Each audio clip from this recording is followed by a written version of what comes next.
kisah Al-Mubarak. Al-Mubarak adalah ayah dari Ibnul Mubarak, ya, yang terkenal Abdullah Ibnul Mubarak Al-Hanzali, seorang ahli hadis yang dia adalah seorang ulama jarang seperti dia, ya. Kenapa? Kata para ulama, karena terkumpul kepada dia berbagai macam kebaikan.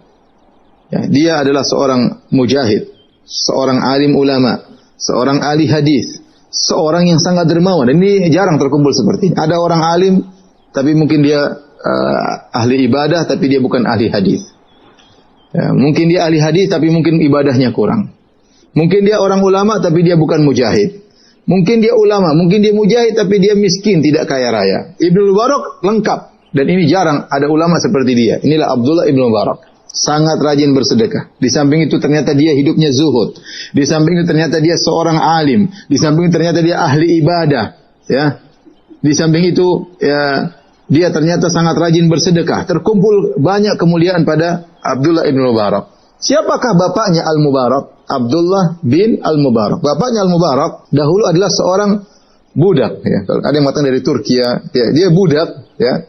Namun dia dibebaskan oleh majikannya. Bagaimana ceritanya? Kok bisa dia dibebaskan oleh majikannya? Dia bekerja sebagai seorang pekerja di seorang pemilik kebun. Ya. Maka suatu hari pemilik kebun datang bersama teman-temannya dalam pergi ke kebunnya. Di situ ada Al-Mubarak, bapaknya Ibnu Mubarak sedang bekerja. Kemudian sang pemilik kebun berkata kepada Al-Mubarak, "Itina bi rumanin hullu." Kata dia, "Datangkanlah kepada kami, bawakan kepada kami delima-delima yang manis." Maka dia pun mengambil beberapa delima. Dibawakan, diberikan kepada pemilik kebun dan teman-temannya. Kemudian di antara delima-delima tersebut ternyata ada yang kecut dan ada yang rusak. Ketika mereka makan, buka, loh ini kok kecut, dan ada yang rusak. Maka akhirnya pemilik kebun marah sama dia. Dia mengatakan, "Apa kau tidak bisa bedakan mana manis, mana yang kecut? Kenapa? Saya kan tadi minta yang manis, kenapa kau bawakan yang kecut? Kau tidak bisa bedakan antara delima yang manis dan delima yang kecut?" Maka Al-Mubarak berkata, "Anta ma adzinta li an akula hatta a'rifal hulla minal hamil."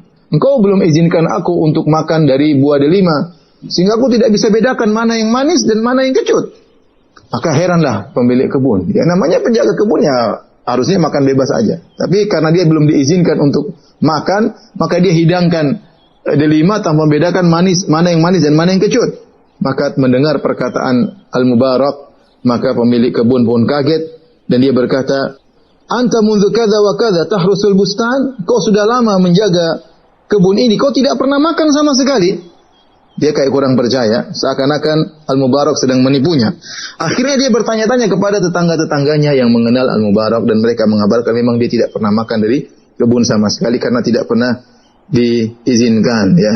Dan dia berkata, "Mundu ata hadzal bustan, ya ma akala rumanatan wahidah."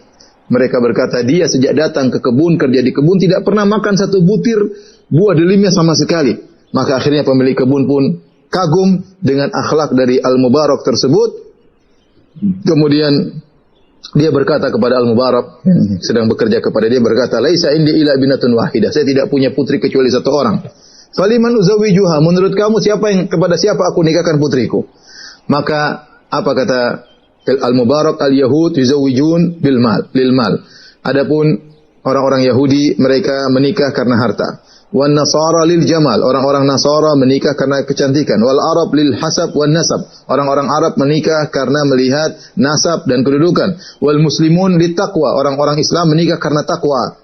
Maka akhirnya pemilik kebun ini berkata, "Ma ra'aitu atqalillahi minka."